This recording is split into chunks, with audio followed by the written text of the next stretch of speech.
Hey everybody, it's Greg Rice. We're here in Coventry, Rhode Island, and we're with Mr. Joe Fazio, who owns property here in Coventry. We're here with Emilio Despirito, and now Emilio owns rental property in West Warwick. Now, Joe, you're a small landowner, okay? You're not this big guy with hundreds of units. What does this bill mean to you, and how would it affect you? You know, if a tenant is not paying, if you can't get rid of a tenant, like, how dire would it get and how quick? Yeah, it's a very risky bill, and I think it's a risky one-sided bill. Let's look at the things I don't think anybody's looking at, right? Who is going to pay the water bill? Who's going to pay the sewer bill? Who's going to pay the taxes? Who's going to pay the insurance? There's no forbearance for that. So let's talk about all the ancillary businesses, you know, our realtors, our mortgage bankers, our insurance agents, home inspectors, home stagers. How do you think this bill, how do they feel about it?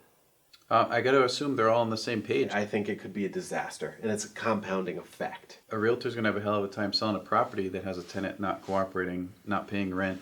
You know, that's what the buyer is going to see. Right. When they look at the property, they're not going to see the potential of the property. They're going to see, you know, here I am taking this problem on. So it's scary that such a bill even exists to talk about. What's a good compromise? Because the tenants need help, the landlords, the property owners need help.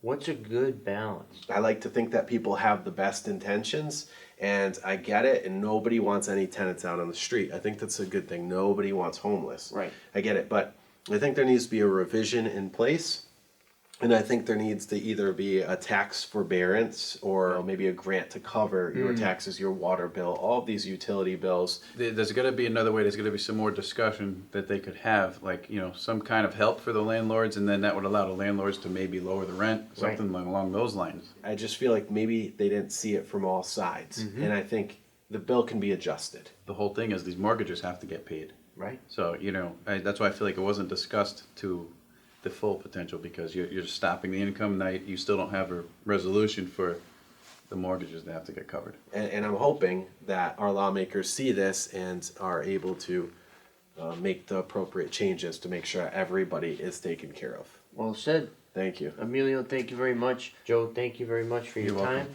And if you have any questions at home for I or Joe, just throw them in the section below and we'll get right back to you. Greg Rice with Emilio Despirito, West Warwick landlord. Your property managed.